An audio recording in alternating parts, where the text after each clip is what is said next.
que je suis heureux de retrouver un public fidèle. Nous avons le plaisir, après avoir traité un certain nombre de thématiques en lien avec l'agroalimentaire, de nous entretenir pendant à peu près 45 minutes, échanges compris, sur une thématique qui fait un buzz incroyable depuis une décennie, le digital. Tout le monde en parle, à droite, à gauche, le digital, qu'est-ce qu'il en est, comment faut-il faire et qu'est-ce qu'il faut faire. Pour ceci et pour cela, la thématique a été définie par le comité d'organisation où nous aborderons quel impact, et nous allons retenir la force de ce terme, nous allons voir l'impact du digital sur l'usine agroalimentaire de demain, c'est-à-dire comment se situer à court, moyen et long terme pour que notre investissement soit rentable. Pour ceci et pour cela, j'ai le plaisir, l'honneur et le privilège d'accueillir à mes côtés, et je vous demande de l'applaudir très très fort, Mourad Mahjoubi, le patron de Visiative. Bienvenue Mourad. Un plaisir de te retrouver à chaque fois, parce qu'à chaque fois j'apprends encore et encore et encore. Je pense que tu es notre Google du Maroc. Merci beaucoup. J'ai le plaisir de faire la connaissance avec Amin Bennani, qui est responsable chez Bosch et qui va nous entretenir également de son expérience, de son processus adapté à ce qu'on peut appeler chez eux dans leur métier les chaudières industrielles. Merci messieurs. Ah voilà, voilà, sinon il y aura des jaloux dans la scène. Superbe. Mourad, marhaba bik. Marhaba bik et bienvenue sur le plateau TV CFIA 2018. Que vous inspire la thématique? Je sais que vous êtes un spécialiste du digital. Nous allons être très concrets. Vous allez nous exposer un petit peu les tenants et les aboutissants d'une véritable politique digitale pour qu'on puisse s'en faire de cours académiques, attention, même si nous avons des jeunes avec nous ici à bord. Nous allons réfléchir également sur ce processus digital. Sommes-nous prêts? D'accord? Et comment faire? À travers le cas de M. Bennani, Bosch, un cas d'exemple, et nous allons vivre également en live et en direct ici sur ce plateau des exemples, et quand on a travaillé cette conférence, en France, au Maroc et en Afrique. Est-ce que cela vous convient? Parfait. Superbe. Mesdames, Mesdemoiselles et Messieurs, nous allons nous donner 20 minutes entre nous, avec vous. Juste après, nous resterons 20 minutes et j'espère que les questions seront nombreuses. Alors préparez vos questions, vous avez les stylos et les calepins, allez-y. À toi Mourad, un plaisir, merci. Partagé, plaisir partagé, c'est Mohamed. Merci pour l'invitation, merci de nous permettre d'évoquer ces sujets de la transformation digitale, qui est un sujet aujourd'hui, effectivement, dont tout le monde parle. Alors, je t'arrête, excuse-moi de t'interrompre. Je t'en prie. Quelle différence y a-t-il entre une politique digitale à mettre en place et une transformation digitale? Alors, la différence vient sur l'aspect de la réflexion. En fait, aujourd'hui, on est complètement conscient que ce sujet, et on le voit aujourd'hui avec le salon du CFIA, touche tous les secteurs d'activité. Très bien. Lorsqu'on parle de l'agriculture et qu'on parle de transformation digitale, il faut savoir que déjà dans les années 80, l'agroalimentaire, le domaine de l'agroalimentaire a déjà commencé à se transformer avec des solutions de gestion. Donc à cette époque-là, eh bien, on avait des solutions qui commençaient à être développées, des solutions informatiques dans les années 80 qui permettaient de gérer bien sûr les aspects comptabilité autour de l'activité de l'agroalimentaire, mais on avait des applications métiers dans le domaine agricole qui arrivaient sur le marché et qui permettaient de gérer les parcelles, qui permettaient de gérer à des agriculteurs le suivi au niveau du traitement de leurs animaux, de la culture de leurs plantes, etc. Donc la digitalisation, est aujourd'hui, cette thématique qui porte ce nom-là, est née déjà dans les années 80 avec l'informatisation. Au Maroc ou à l'étranger? Alors, bien sûr en Europe, aux États-Unis, mais également au Maroc. Lorsqu'on sait qu'aujourd'hui, le PIB du Maroc est représenté en très large partie par l'agroalimentaire. C'est un sujet, c'est une prise de conscience importante qui a été faite au niveau du royaume avec des grands acteurs locaux et qui ont, depuis des années, investi dans ce type de solution. Prise de conscience. Prise de conscience. Elle est là. Elle est là, elle est Est-ce présente. que, c'est Morad de Visiative, est-ce que vous avez une idée du pourcentage un petit peu des entreprises aujourd'hui qui sont là, parce que n'oublions pas que nous sommes un tissu économique PME, PMI, TPE, TPI. Qu'en est-il exactement? Alors, en ce qui concerne l'agroalimentaire, tout ce domaine dans l'agro aujourd'hui au Maroc, ce que je peux dire, en tout cas les chiffres que j'ai en tête et qui sont sûrement mis à jour depuis que je les ai lus, on sait que 40% de la population marocaine travaille sur ce sujet de l'agroalimentaire. Très bien. Et que cette activité-là pèse plus de 14%, je crois, du PIB. 14%, et on veut arriver à 18%. Exactement. Voilà. Donc, à partir de là, lorsqu'on parle de la richesse de la population qui travaille, on va dire, des collaborateurs dans ce domaine-là, eh bien, forcément, lorsqu'on va parler de politique de digitalisation, il y a un élément important à prendre en compte, c'est la conduite du changement de ces gens qui, lorsqu'on parle de l'agriculture, on pense bien sûr au producteur. Tout à fait. Qui a sa parcelle de terrain, la terre, qui va cultiver ses produits. Comment on amène ces gens à entrer dans cette phase de digitalisation? Par le biais de quels outils? On ne va pas se mentir, au Maroc, on a une population qui est très souvent analphabète dans ce domaine-là, qui ne savent pas forcément lire, écrire. Et aujourd'hui, on doit trouver, et également c'est une prise de conscience, avec des clients avec qui on travaille aujourd'hui, qui sont obligés d'imaginer des solutions pour permettre, on va très vite arriver à la notion de data, de big data, la collecte de l'information, qui sont obligés de trouver des solutions simples d'utilisation, peut-être des objets connectés, on y reviendra tout à l'heure, pour que ces personnes qui travaillent dans les serres, malgré le fait qu'elles n'aient pas, on va dire, un niveau intellectuel en termes d'écriture, de lecture très poussé, eh bien, puissent transmettre les bonnes informations au bon moment pour l'analyse de C'est-à-dire qu'utilise un petit peu cette digitalisation à bon escient, parce qu'on parle maintenant, comme vous dites, de big data, d'intelligence artificielle. Alors hier, dans le public, il y a un intervenant qui a dit « C'est bien beau tout ça, mais seuls les grands ont les moyens. Que peut-on faire pour nous, PME, PMI, qui n'avons pas les moyens un petit peu d'aller de l'avant ?» Alors, je reprendrai cette image-là qui est l'image aujourd'hui. Effectivement, aujourd'hui, comment faire pour dépasser justement cette image? On a un élément qui a transformé notre économie aujourd'hui. On a parlé des grandes sociétés, on peut parler des sociétés du CAC 40, notamment en France, parce que j'ai une riche expérience aussi en France. Aujourd'hui, on a un chamboulement au niveau économique parce qu'il y a la notion des startups, des licornes, qui sont des nouveaux acteurs sur le marché, qui amènent de nouvelles perspectives dans ce domaine du digital. Et c'est le cas également à notre niveau, on va dire PME, PMI, parce que Visiative, on a l'habitude d'accompagner les PME. Et aujourd'hui, on a des solutions métiers, des ingénieurs, des développeurs adaptés pour des budgets qui vont permettre justement à des PME, peut-être même des TPE, de prendre des solutions et de les intégrer à leur niveau et de commencer à se digitaliser. Très bien. Un cas marocain? Alors un cas marocain... Sans citer le nom, comme ça on ne fait pas de la pub. Alors j'en ai 2-3 en tête avec qui on travaille aujourd'hui. Alors effectivement, on n'est pas là pour citer des noms. Je vais prendre un premier client qui, lorsqu'il nous a rencontrés en 2011, avait une problématique autour de la fluidité des échanges entre les différents labos. Ils sont dans le contrôle alimentaire. Les différents labos qui sont répartis au niveau du royaume. Et l'information circulait par téléphone, par mail, etc. Et notre expertise nous a permis de leur proposer la notion de plateforme. La notion de plateforme, c'est la capacité à aplatir, on va dire, l'organisation. Et donc, de ce fait, avec nos solutions, eh bien, ce client a pu dématérialiser l'ensemble de ses processus en termes de communication sur les différents sites du royaume, il y en avait plus d'une dizaine, et de pouvoir interagir en temps réel sur une information qui venait d'être validée peut-être en Nador directement ici à Casa. Et ça prend combien de temps pour mettre en place une plateforme de cette sorte? Alors, tout dépend de la taille de l'entreprise, tout dépend des processus qu'on veut dématérialiser, mais là, on va dire le projet moyen sur une problématique similaire à ce client-là, on est sur une vingtaine de jours.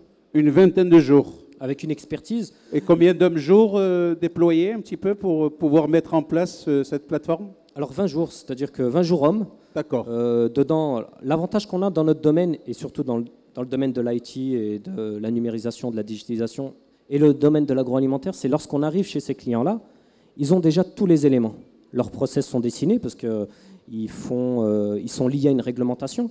Donc il leur dit voilà comment on doit contrôler, voilà comment on doit suivre les process. Et nous, on combine notre expertise digitale et leur expérience métier. Et avec une équipe projet de 4-5 personnes, eh bien, on est capable de déployer en un mois une solution qui va leur permettre de complètement digitaliser leur process interne. Donc ça, c'est une première révolution. Voilà. Et l'impact est immédiat. Immédiat en termes de retour sur investissement, parce qu'on parlait tout à l'heure de l'investissement. Donc le digital, c'est un sujet qui est très vague. Tout à fait. Moi, je vais vous parler de digitalisation en évoquant le sujet de la plateforme. D'autres vont évoquer la digitalisation sur l'aspect IoT. Donc tous ces sujets-là, effectivement, on a la capacité de pouvoir proposer des solutions adaptées. Et c'est l'intérêt d'accompagner des structures dans cette thématique du numérique, c'est de proposer des solutions adaptées. À l'instar des solutions historiques, alors que je ne vais pas citer en termes même de dénomination, où on vous dit, voilà la solution et vous devez travailler comme ça. Tout à fait. Et vous devez rentrer dans ce schéma-là. Voilà, c'est l'avantage de votre structure. Exactement, de ma structure et d'autres solutions aujourd'hui qui parlent de digitalisation et de dématérialisation. Et cet impact un petit peu du digital porte au niveau de la production, de tout ce qui est processus humain également? Processus humain, collecte de données, contrôle qualité. Au fait, on peut toucher tous les niveaux au niveau de l'organisation. Si on parle d'une structure dans l'agroalimentaire, je vais prendre un autre exemple de clients que l'on a toujours au Maroc. On a travaillé avec eux sur des sujets... dans l'agroalimentaire aussi? Dans l'agroalimentaire. Superbe. Sur des sujets où, effectivement, on a apporté notre expertise. La dématérialisation, la plateformisation des processus internes, la capacité à interagir en temps réel sur de l'information, captage de la data. Et ce client-là a évolué avec une prise de conscience sur l'aspect culture. Ils avaient besoin de capter de l'information en temps réel sur les différents sites où ils faisaient pousser des plantes. Ce client-là en question, alors si vous tapez drone, Maroc, etc., agroalimentaire, vous allez trouver tout de suite le compte que je présente, a investi dans un système de drone qui permet de superviser ces cultures, d'avoir une information en temps réel. Donc toute cette data-là est captée au niveau du système d'information. Notre plateforme est là pour mettre à disposition des intervenants au sein de l'organisation sur les tâches à effectuer. Donc une alerte qui est détectée au niveau d'un drone est transmise au niveau du système d'information. Et automatiquement, en fonction de la gravité, en fonction de l'occurrence, en fonction de l'endroit, eh bien, automatiquement, on va lancer un process sur une personne donnée, un chef de projet, un spécialiste, une personne qui va traiter l'information, et cette information va véhiculer au sein de l'organisation. Et donc, on a une interconnexion entre les objets connectés, qui est traduite ici par un drone, et le processus qu'on avait mis en place initialement, mais qui était peut-être initié de manière humaine, où c'était une personne qui recevait un coup de téléphone, il y a un problème à tel endroit, et lui rentrait dans l'application et faisait intervenir en disant... Donc voilà, il y a du préventif, en fait. Exactement. D'accord. On va plus vite. Vous allez plus dans vite. le traitement. Donc il y a un gain de temps et l'investissement est rentable. Exactement. Et là où, et c'est ce qui va arriver aujourd'hui, même très vite avec l'intelligence artificielle, c'est qu'à une époque, l'humain captait une information, faisait une analyse et ensuite lançait un traitement. Dans ce nouveau mode de digitalisation, aujourd'hui, ce traitement et l'analyse de l'information peut être plus rapide parce qu'on fait intervenir justement des algorithmes. Bientôt, il n'y aura plus d'humains alors. Il y aura des robots partout, quoi. Alors, il y aura des robots pour faire le travail sur lequel les humains n'ont plus de valeur ajoutée. D'accord. Par contre, on va créer de l'emploi, on va créer des spécialisations autour du fait qu'on accélère ce traitement et qu'on a besoin, bien sûr, de monter en puissance sur d'autres sujets. Merci, Mourad, toujours aussi passionnant d'échanger avec vous. Bien, c'est Amin Benini, marhaba bik. Bosch, merci beaucoup. Le digital et votre département, avec des exemples spécifiques par rapport à tout ce qui est chaudière industrielle, parce que vous le vivez. Tout à fait. S'il vous plaît, Sidi Marhaba. Merci beaucoup, merci pour votre invitation. C'est nous qui vous remercions, monsieur. Alors, je me présente, Amin Benini, je suis le responsable du département thermotechnologie chez Bosch. Le digital dans l'industrie, notamment dans l'industrie de chauffage industriel, touche aussi son adoption, il touche à la stratégie de nos entreprises actuellement. Les dirigeants, ils vivent actuellement un paradoxe. D'un côté, le digital, il représente un levier d'évolution, un levier de développement en termes de communication, en termes de networking, en termes de dématérialisation, comme vous avez dit, c'est Mourad. Et d'un autre côté, il y a beaucoup d'inquiétudes. Les dirigeants, les managers, les collaborateurs, ils se posent beaucoup de questions. Quel est le prix de ce digital? Quel est le risque de ce digital? Est-ce que nos techniciens ou nos ingénieurs sont capables de s'adapter facilement ou rapidement à ce... Alors, quelle a été la réponse justement à ces questions? En fait, comment on vit au Maroc, Bosch étant connu et reconnu à travers le monde, à travers plusieurs produits. Hein. Oui. Bosch, pour moi, c'est également les réfrigérateurs, etc. Exactement. D'accord, il faut prendre une Bosch, on me disait, mon père me disait ça. D'accord, en fait, aujourd'hui, il y a une diversification qui se fait. Comment est perçu justement dans votre structure l'impact du digital? Oui, en fait, c'est ça le but de notre mission, c'est de vulgariser cette technologie, de vulgariser ce digital dans différents métiers, parce que Bosch, on travaille dans, comme vous avez dit, dans l'électroménager, on travaille dans le système hydraulique, on travaille dans des systèmes, dans plusieurs systèmes, l'automobile, l'électroportatif. Un exemple de l'électroportatif, par exemple, dans le IoT. Oui. Maintenant, des techniciens, ils peuvent détecter leur outillage juste avec une application. D'accord. Les localiser, parce que vous savez... Et le lien Bosch agroalimentaire? En fait, dans l'agroalimentaire, on a des départements de packaging. D'accord. Déjà, tout le packaging, il est automatisé. Digitalisé aussi? Exactement, digitalisé.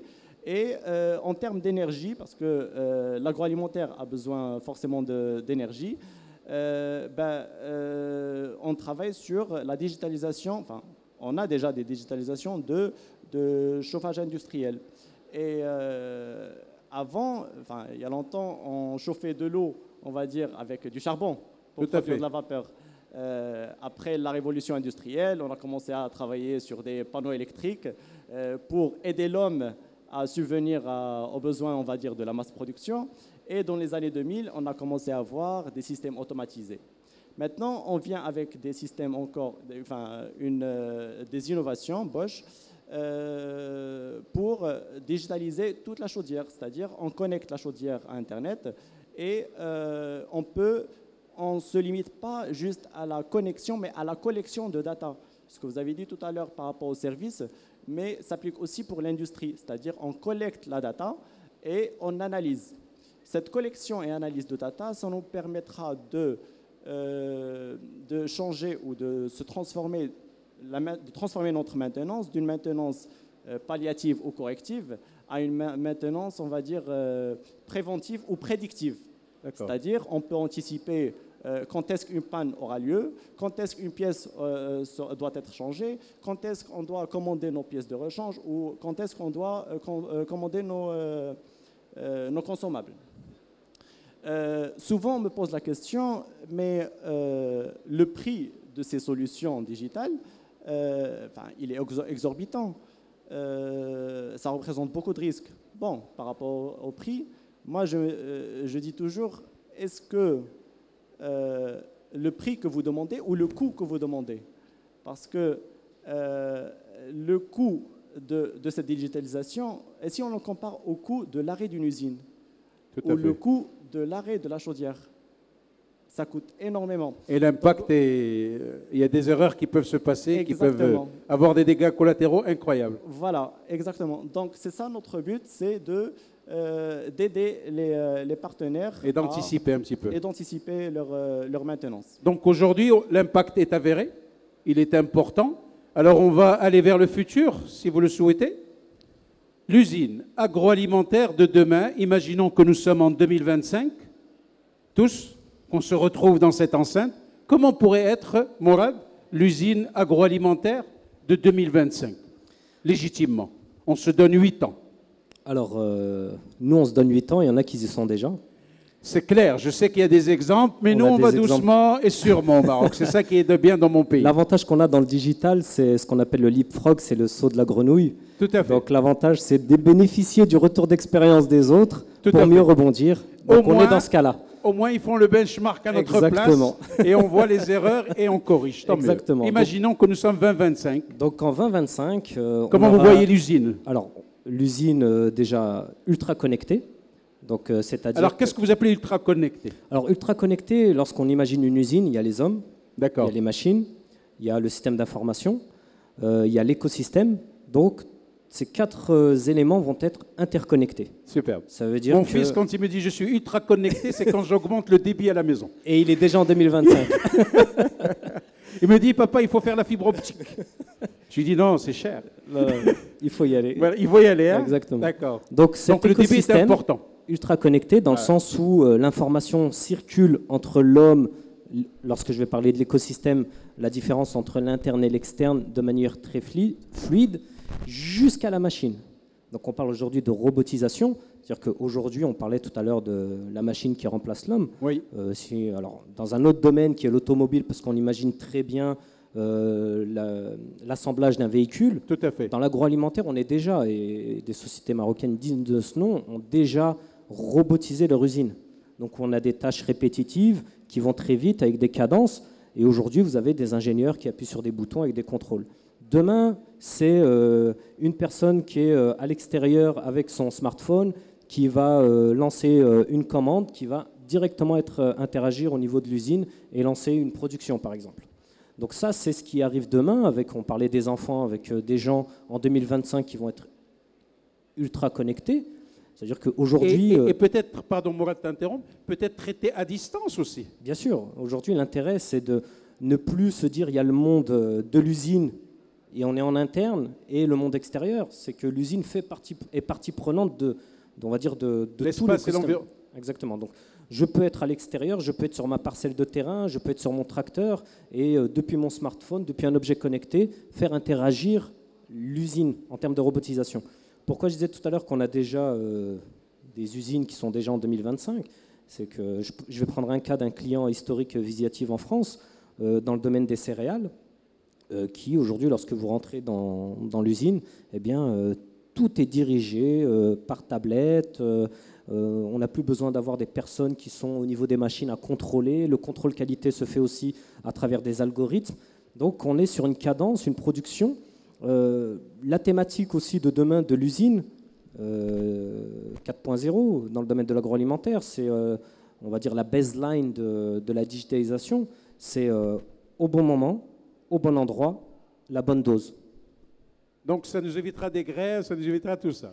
Alors, normalement, oui, parce qu'on est dans un mode de production. Lorsqu'on parle de 2025, tout à fait. À horizon 2050, il va falloir nourrir 9 milliards d'individus. L'agroalimentaire est, on va dire, le domaine qui doit normalement assurer notre futur. Donc aujourd'hui, je pense que les gens qui sont dans ce salon sont fiers de travailler dans ce domaine-là. Et aujourd'hui, représenter ce secteur et dans ce qui arrive aujourd'hui, même si on parle du digital, a des notions internes, émotionnelles importantes. On parlait tout à l'heure des agriculteurs, on a l'image de notre grand-père qui cultive, etc. Même si on digitalise, même si on va sur ces aspects-là, ça reste quand même ce qui va nous permettre de vivre. Juste pour ma curiosité intellectuelle, y a-t-il au Maroc aujourd'hui une usine qui se prépare pour le futur ou est-elle déjà dans ce futur? Alors personnellement, je ne les connais pas. Je sais qu'il y a des partenaires que je connais historiques qui sont en Europe, qui travaillent avec des sociétés locales. Ça existe. Ça existe. Dans un autre domaine, on a déjà des usines du futur dans le domaine de l'aéronautique. Oui, on a les plans qui sont définis au niveau de notre royaume permet aussi d'ouvrir des portes à de l'expertise et de l'expérience d'autres pays, et ils nous apportent cette expérience-là avec notre savoir-faire. Et au-delà du fait qu'on est des gens qui peuvent être des modèles pour nous, on est également un modèle pour l'Afrique. Je parle d'un client qui est dans le domaine de l'irrigation, qui aujourd'hui est en train de se développer en Afrique avec un savoir-faire marocain, parce que la problématique de l'eau au Maroc n'est pas la même que la problématique en Europe. On a au niveau international un sujet autour de quel sera notre climat dans 10 ans, dans 15 ans, dans 20 ans. Donc aujourd'hui, il y a une prise de conscience importante. Et nous-mêmes, en étant sur notre continent africain, eh bien, on doit adapter notre savoir-faire et trouver des solutions par rapport à notre Donc aujourd'hui, le Maroc exporte son expérience en Afrique. Tout à fait. Des pays spécifiques, le Mali peut-être parce qu'il est regorge d'eau, m'a-t-on dit. Alors le Mali, le Sénégal. Le Sénégal. On a une délégation qui effectivement évoque ces sujets au niveau ministériel sur l'aspect de l'eau. Au Mali, je peux citer un client qui est dans le domaine de l'agroalimentaire, qui aujourd'hui bénéficie effectivement de cette expérience marocaine pour cultiver ses farines, proposer des solutions avec notre expertise, nous, dans le domaine du digital. Donc ils ont soif, si je peux utiliser ce jeu de mots, qu'on leur apporte des solutions et qu'ils puissent être capables vraiment d'appréhender les problématiques de notre continent sur ces sujets. Alors si on peut conseiller les PME, PMI qui sont dans le secteur de l'agroalimentaire, c'est d'investir.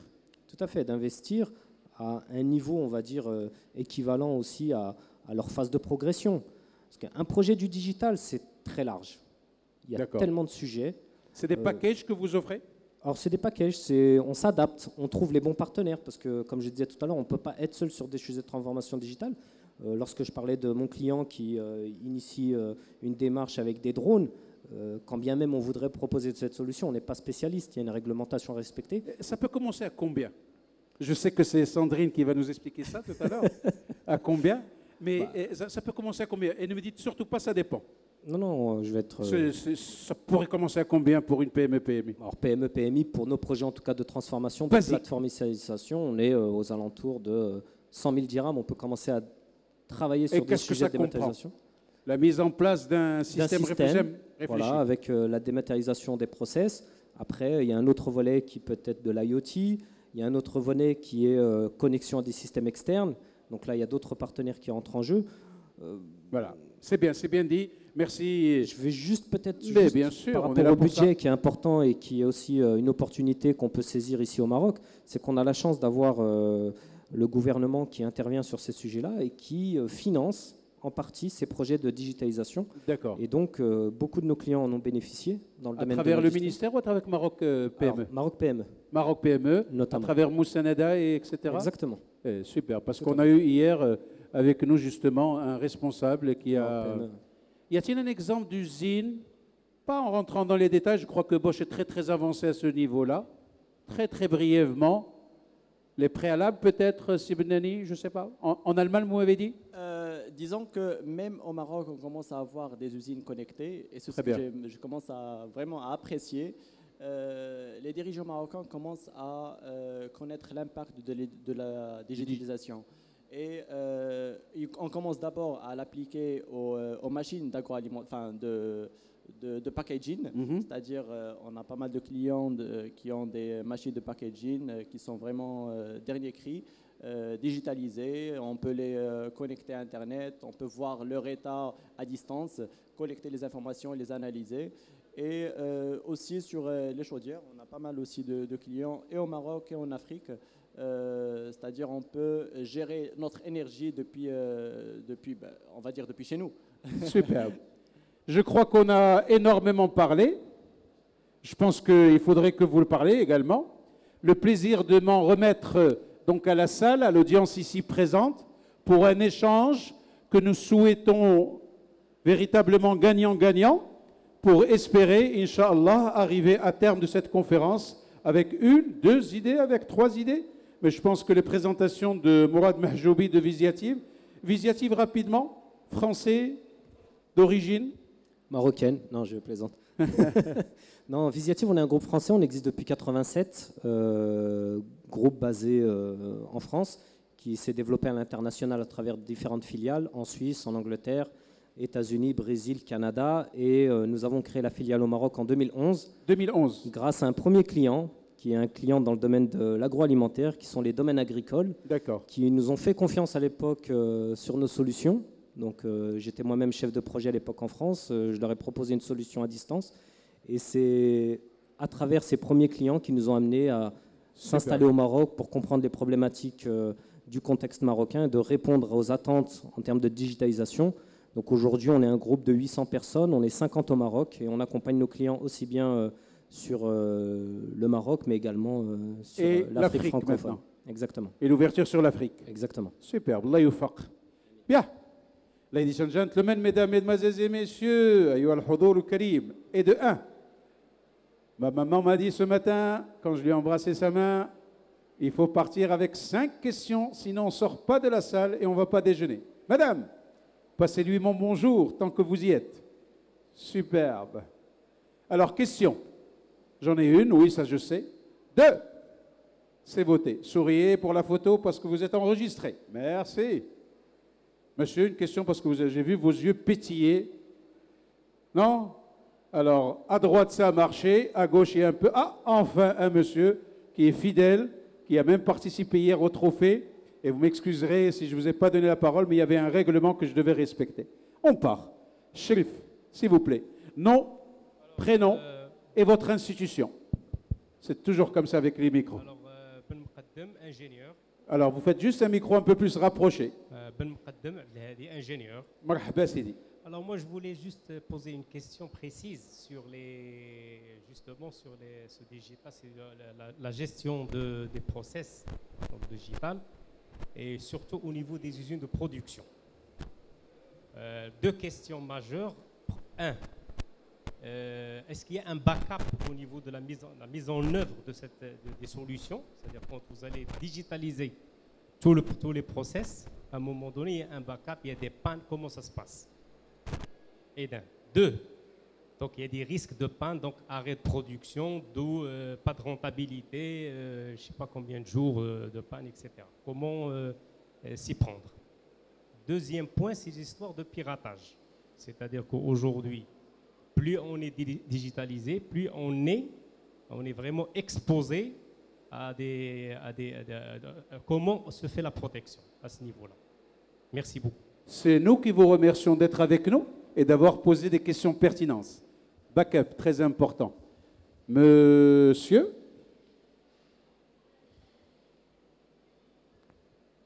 Bonjour, je me présente, je m'appelle Melini Mohamed, je suis étudiant ingénieur. Marhaba, dans quelle école?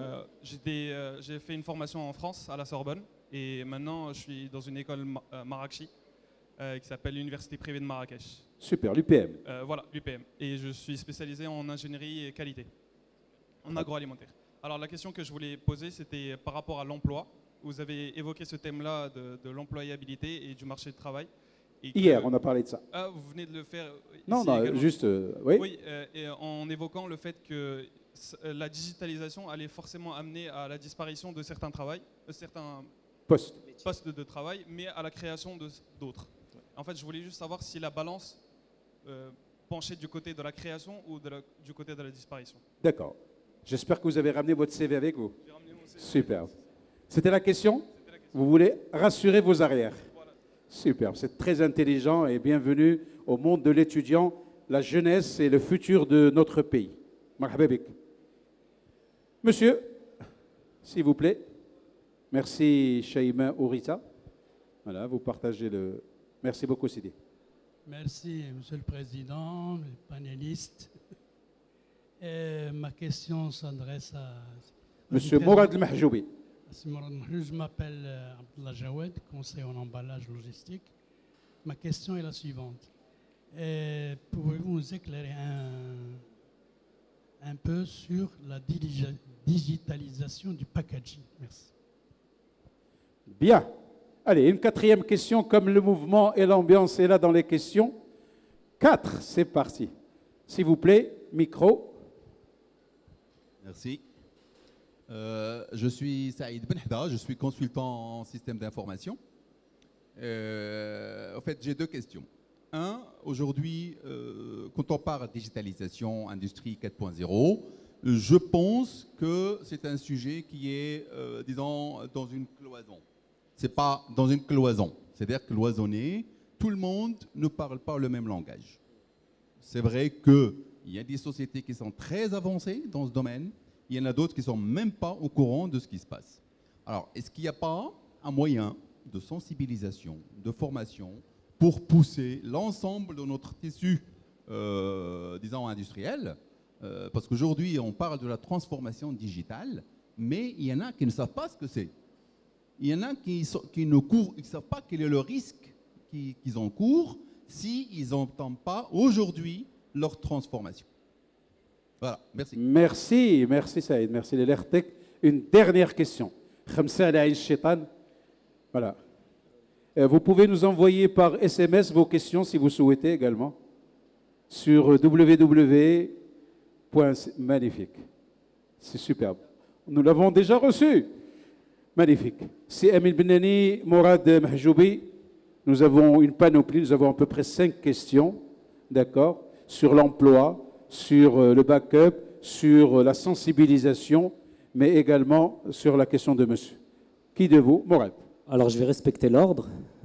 Donc, sur le sujet de la digitalisation au niveau des processus, effectivement, aujourd'hui, on va parler de la data. Donc, un élément important, plus on va aller dans le digital et plus on va aller capter de la data. Donc, il y a une infrastructure qui est en train de se mettre en place.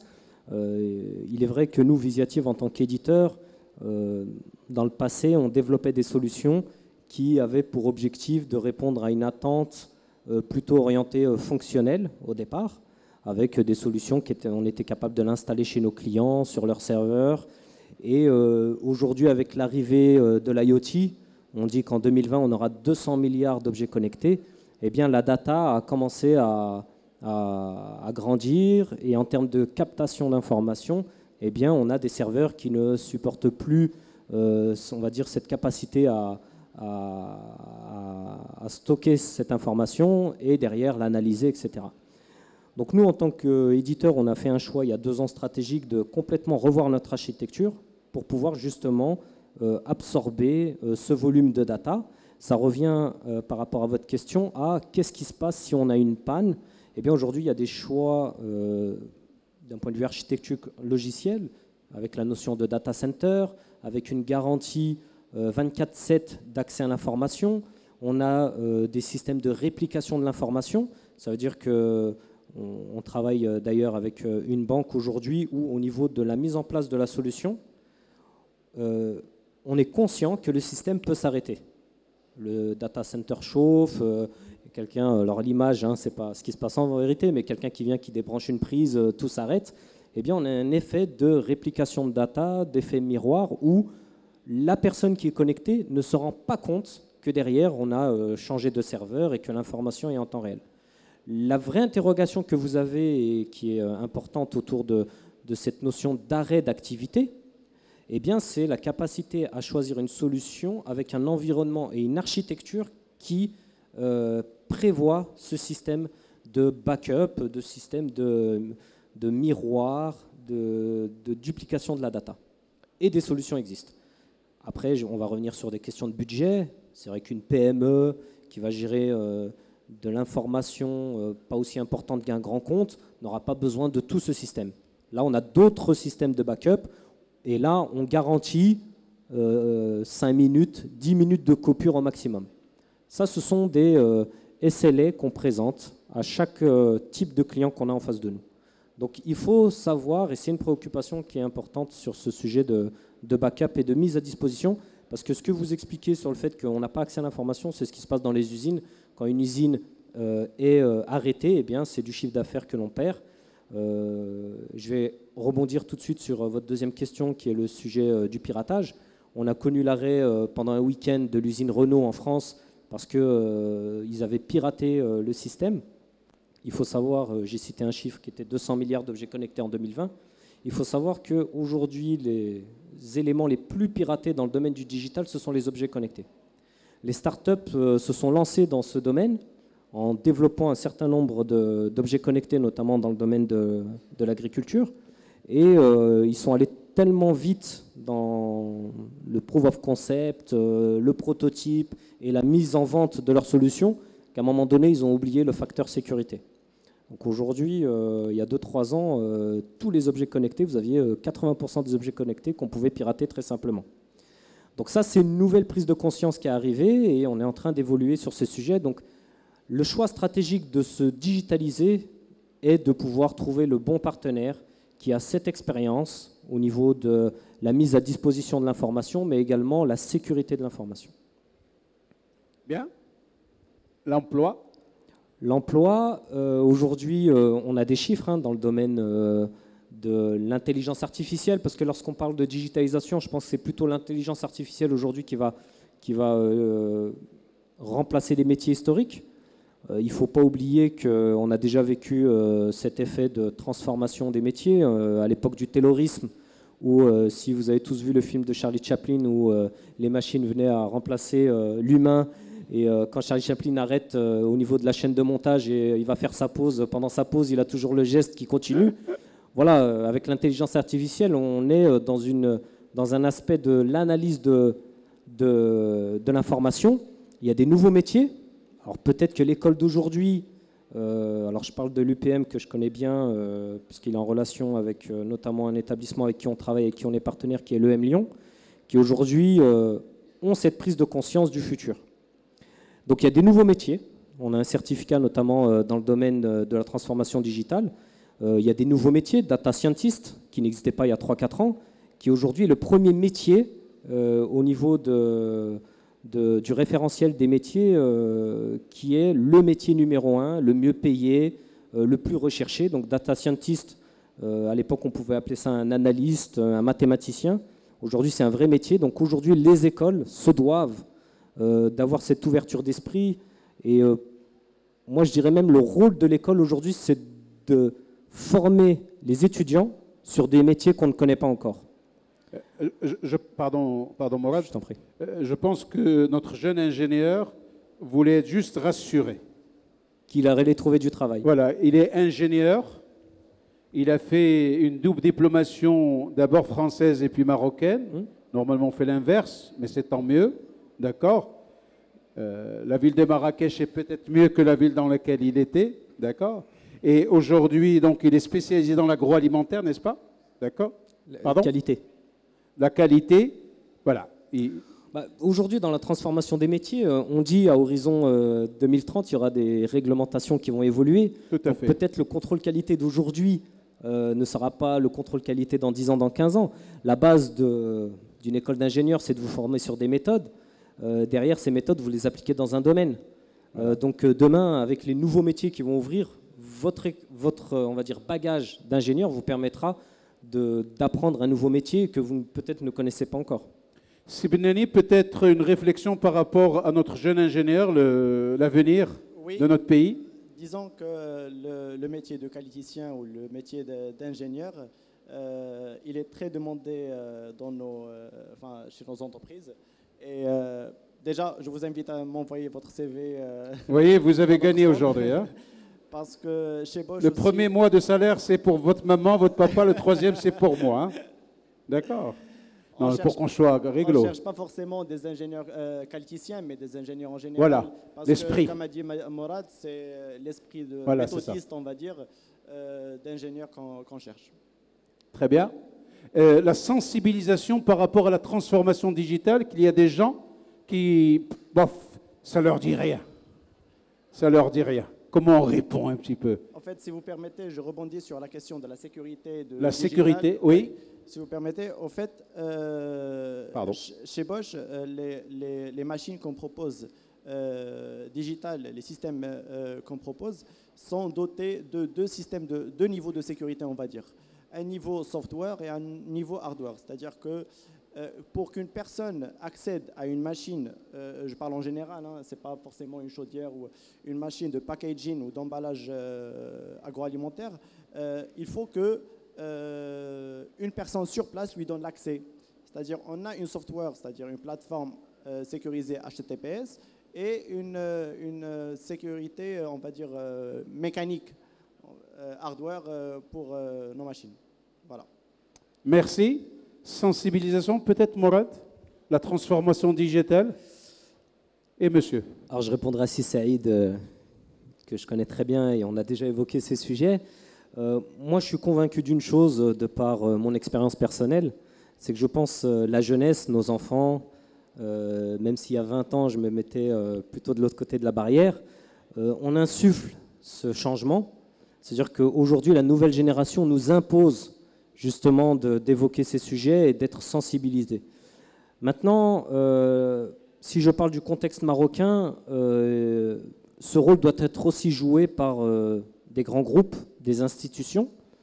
Je prendrai l'exemple, si je peux me permettre, de l'OCP, qui aujourd'hui a créé une école 1337 qui a pour vocation d'amener des jeunes qui ne sont pas forcément issus de grandes écoles et qui vont travailler plutôt entre eux et un transfert de savoir et plutôt travailler leur méthode de développement pour fournir demain les futurs acteurs de cette vague de la digitalisation que l'on connaît aujourd'hui. Toujours l'OCP qui aujourd'hui va aller sur des endroits un petit peu plus éloignés que ce qu'on connaît aujourd'hui, la métropole Casablanca, Rabat, etc. Donc je pense notamment à des sites très éloignés où effectivement on a des gens qui ne sont pas au fait de ce qui se passe. Et ces grands groupes doivent jouer ce rôle d'évangélisation, de prise de conscience. Et on a la chance d'avoir des acteurs comme ça au Maroc. Ça devrait constituer des locomotives un petit peu pour essayer d'aller de l'avant. Oui, une locomotive et on parlait tout à l'heure de l'Afrique. Le Maroc doit être un modèle pour les autres pays d'Afrique et on doit être nous-mêmes tous, quel que soit le niveau, impactant sur cet aspect de digitalisation. Donc ça va des industriels, ça va de nos enfants, ça va des gens qui sont peut-être très éloignés de ce concept. Je prendrai un exemple dernier par rapport à notre expérience visiative. On a accompagné un département du ministère de l'Agriculture sur un besoin qui était, toujours dans le domaine de l'agroalimentaire, un référencement en termes de délivrance de certificats. On a un département d'irrigation à Rabat qui délivre des certificats. Une société qui était à Agadir pour obtenir ce certificat devait venir jusqu'à Rabat, prendre rendez-vous, faire la queue, et le process pouvait durer 6 mois. Aujourd'hui, depuis chez lui, cette personne-là peut rentrer sur une plateforme, saisir toutes ces informations et suivre pendant tout le long de, on va dire, analyse de son dossier, etc., à distance, l'évolution pour obtenir son certificat. Une dématérialisation complète. Sachant que ces gens-là, quelquefois au bout de 6 mois, étaient obligés de passer un coup de fil et derrière ne pas avoir de réponse quant à l'évolution de leur dossier. J'ai peur. Vous voyez, si jamais je me dématérialise avec vous, Mourad, ça sera problématique. Non, ce contact face-to-face, c'est unique. Hein. Oui, alors c'est vrai qu'on parle beaucoup du digital. Oui. Des événements comme celui-ci, CFIA, c'est des événements physiques. On a même créé un terme qui est le figital. C'est la combinaison entre le digital et le physique.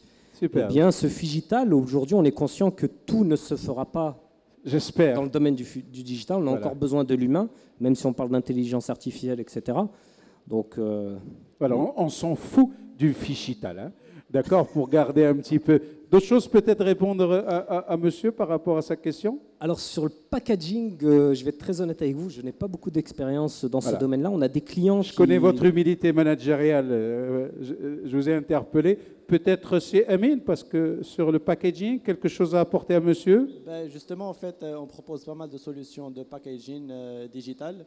C'est-à-dire on peut gérer avec des plateformes intuitives toute la chaîne de production, la chaîne de production depuis dès le début du processus.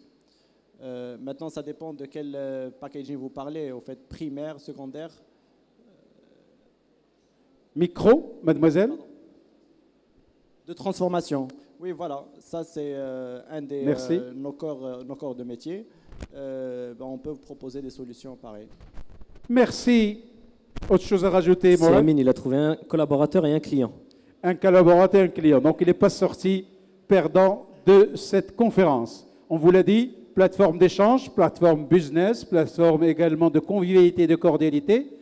Anisati, Saïdati, Sadati, ladies and gentlemen, mesdames, mesdemoiselles et messieurs, على هذا أودعكم وعلى أمل اللقاء بكم إن شاء الله على الساعة 2:15.